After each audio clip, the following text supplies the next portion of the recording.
On a previous episode of Failure to Launch, I covered I Come in Peace, and about halfway through, I said, oh, damn, I should have done Masters of the Universe instead, but it was too late.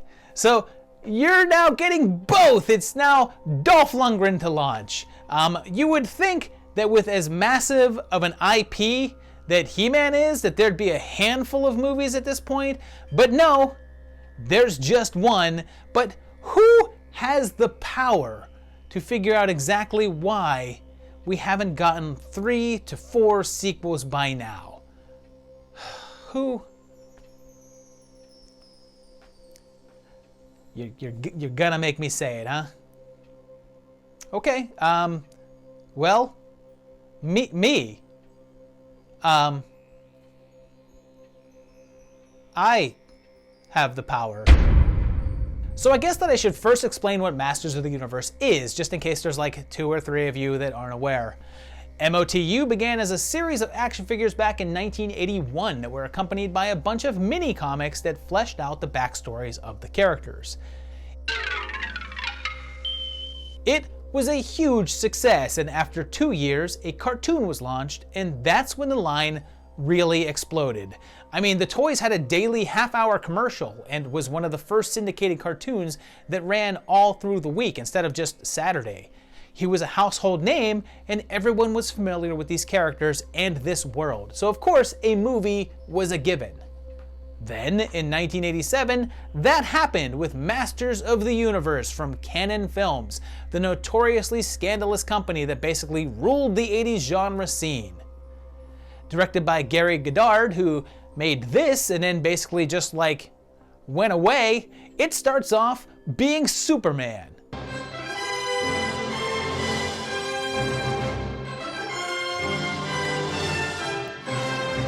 And then gives us some familiar stuff like Castle Grayskull, Evil Lynn, as portrayed by Meg Foster's Eyes, and Skeletor Dracula. And hell, the Sorceress is here. I mean, so far, so good. This is looking a lot like the show.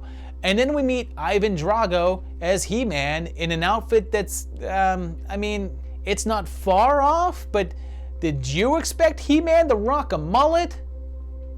And he's joined by Man-at-Arms and Teela, who don't quite look like their cartoon version, but not like extremely different. I mean, at least Man-at-Arms has the mustache that his action figure was too chumpy to grow. And then there's Orko. Oh, wait, no, it's Gwildor, a totally new character that's unfamiliar, but he's played by the GOAT, Billy Barty, so I'm okay with it. Also, He-Man has a gun? What's up with that? Well, Gwilly has this thing called the Cosmic Key that rescues them, but it's damaged in the process. They're transported to Earth because, you know, that's what you want to see when you go see a Masters of the Universe movie. Earth. Remember on the cartoon, all this stuff set on Earth? Oh, you don't? Well, you're getting it anyway. Gale Weathers is here and they try Earth food. I wonder why they put the food on these little white sticks. Those are rib bones.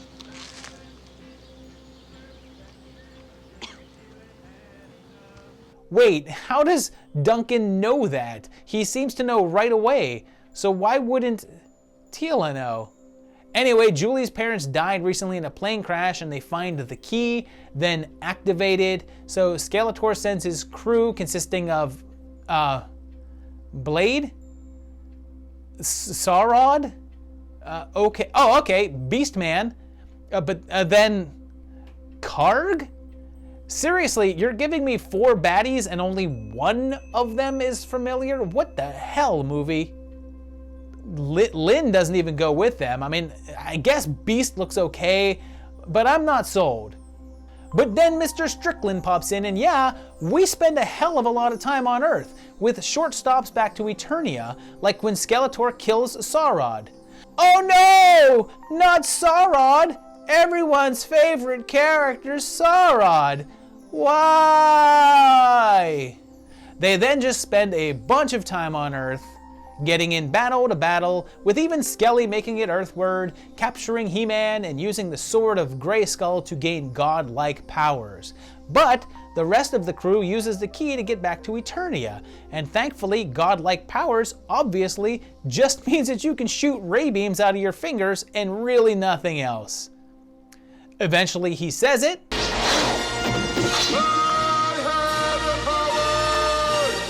oh yeah, that's what movie I'm watching, now I remember. So then Luke and his lightsaber take on the Emperor, or wait, do I know what movie I'm watching? And they have the lamest sword fight that you're gonna see, and knocks him down a big chasm, like the Emperor, and frees the sorceress, saving Eternia and I guess Earth. Then Gwildor opens the gate to send Julie home, but sends her back in time to before her parents got on the plane, saving their lives. But wait, if he could do that, send people back in time, in the movie, in the beginning when he had the key and the capabilities, why didn't he just send He-Man back before Skeletor started to take over to warn people? It seems pretty careless of him. Whole movie could have been over in the first 10 minutes. Would have ended the franchise right there instead of, you know, right here instead. I'll be back. No you won't. But why not? What went wrong? I would probably have an easier time listing what didn't go wrong, because first of all, the budget went out of control. It was originally slotted for around 17 million, but bloomed to 22 million during production, which was a huge increase for a canon film at the time. Keep in mind, in this time frame, 22 million was a huge amount of money for a movie. In comparison, RoboCop came out the same year and cost less than 14 million, and Canon was more comfortable making films under $10 million. So they had an awful lot riding on this film. Plus, the production was troubled, with Lundgren calling it a nightmare, saying it was his lowest point as an actor. Plus, they ran out of money during filming and decided to discontinue all filming with only 3 days left to go. All that was left was the final fight, so Godard negotiated to let him finish, albeit quickly and with basically no money, which is why you got that thrilling fight scene. But none of that compared to the nightmare awaiting it upon release. Yeah, that release. Critics straight up tore the film to shreds. They called it a Star Wars ripoff, which it was, and a Conan ripoff, which, okay, I guess, and a bore. They criticized it for not really being anything like the cartoon or even the action figures, and complained about He-Man being shuffled off to the sidelines for a good portion of the film. It even got a Razzie nomination for Billy Barty of all people, which, what? Barty was like the best thing about the movie, so I don't know what they were thinking there, but anyway, audiences felt the same way. Even with the toy line and cartoon being insanely popular and with a good amount of pre-release hype, it didn't even make the top spot in the opening weekend, or even second place. It opened in third behind Stakeout with Charlie and Emilio in second place, and the second week of The Living Daylights with the least popular Bond taking first. It debuted at just under 5 million and then limped along for like 2 or 3 more weeks before being pulled from theaters, grossing a total of 17 million. This pretty much killed any hopes of any sort of sequel whatsoever. And don't think for a second that they weren't planning a sequel. They were so confident a second part was going to be made that they went back to reshoot that ending with Skeletor, saying that he would be back. There was even a script ready to go titled Masters of the Universe 2 Cyborg, and the story involved an injured Skeletor escaping to Earth and basically taking it over, leaving it an apocalyptic wasteland. It supposedly featured appearances by She-Ra and the villainous Trapjaw, and apparently He-Man would return to Earth disguised as a pro quarterback. You know, those post-apocalyptic pro quarterbacks. What? Before the first film's release, producer Menahem Golan claimed that Dolph was signed up for 3 movies and would return to the role, which the star then later stated was untrue and that he had no intention of being in any follow-ups. Albert Pyun was hired to direct the sequel, stating that he was given a budget of 4.5 million to do it, and that after Dolph stated that he wouldn't return, they went on a pretty desperate search for a new star, only to land on pro surfer Laird Hamilton. He had just done the action film North Shore and certainly looked the part, and even with the failure of the first film, Cannon still was trying to move forward with the second part. But it turns out that they had owed Mattel money for the rights, but couldn't quite make the payment, so they lost the ability to make the film. But Goddard actually has a different story. He says that Mattel withdrew the rights after they saw the script and budget they'd intended for the sequel and basically just said no. So, with a script that they had already had, a bunch of sets that they had already built, and some costumes that they had prepped, and about $500,000, they cast Jean-Claude Van Damme and turned He-Man 2 into the movie Cyborg, which became a small franchise of its own of sorts, which is ironic, I guess. The resulting film didn't have a ton in common with the planned He-Man sequel, even if it took the bare bones of the script. So if you watch Cyborg expecting to see how the aborted version would have played out, you'll be disappointed. Now, even though the sequel was dead in the water, there have been multiple attempts at a reboot, which have all stalled as well. First, back in 2004, Action Master John Woo was attached, but that version never went further. Then, in 2009, Sony got the rights to the franchise and developed a new script with John Stevenson attached to direct, because when I think of potential directors for a He-Man movie, my mind goes to the director of Kung Fu Panda. That version stalled as well, and in 2012, John Chu was in talks to direct because of the experience that he earned from Justin Bieber's Never Say Never documentary. I know, he also made a G.I. Joe movie, but the Bieber joke was funnier. Dolph stated that he was talking to them about appearing in the film as King Randor, but later that year, Chu was no longer associated with the project. 2 years later, in 2014, Jeff Wadlow, director of Fantasy Island, was chosen to helm the reboot, but that never went anywhere either. Mick G of Charlie's Angel was then attached to another version in 2016, with Kellen Lutz in talks to take on the title role, but Mick G left the following year.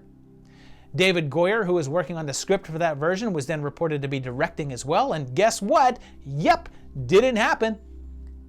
It was going forward again in 2019 with the Nee brothers directing, and Noah Centineo cast to play He-Man, and it seemed to be moving forward, but was then unexpectedly pulled from the schedule and replaced with Uncharted. Centineo then exited the film, and a bit earlier this year, it was stated that Netflix now has the rights and that Kyle Allen was taking on the title role. It looks like it might actually be happening now, with filming scheduled to begin later this year, but do not hold your breath. So there you have it, it's just one movie and it's all it will ever be. There might be a reboot at one point, but it's going to have no connection to the existing Dolph Lundgren version of Masters of the Universe. I have a weird amount of nostalgia for this movie. I don't think it's very good. It is kind of boring. My nostalgia for it is in being disappointed in it, because I was disappointed when I saw it when it came out, and I remain disappointed with it to this day. It has a strong start. I like the ending, as cheesy as it is, but in the middle of this movie is really, really, really boring. Not much happens at all. It's just a lot of killing time on Earth, and I'm not down with it. But it has its moments, and there's a certain amount of like charm to it, but not so much. If you love it, if you have much more nostalgic memories of it than me, put that down below in the comments. I want to hear those and see those. If you would have loved to have seen more, or who do you think would be very good to play He-Man nowadays, put that in the comments down below. If you enjoyed this video, hit the like button. If you enjoy what you see on the channel, please subscribe and hit that little bell if you want notifications of new videos. And if you think about it, go to my Patreon page at patreon.com/movietimelines. You can help support this channel. These guys do, and they are awesome for doing so. Thank you very much. And just keep on watching these videos, and I'll see you very shortly for another great one. Thanks a lot, guys. Bye-bye.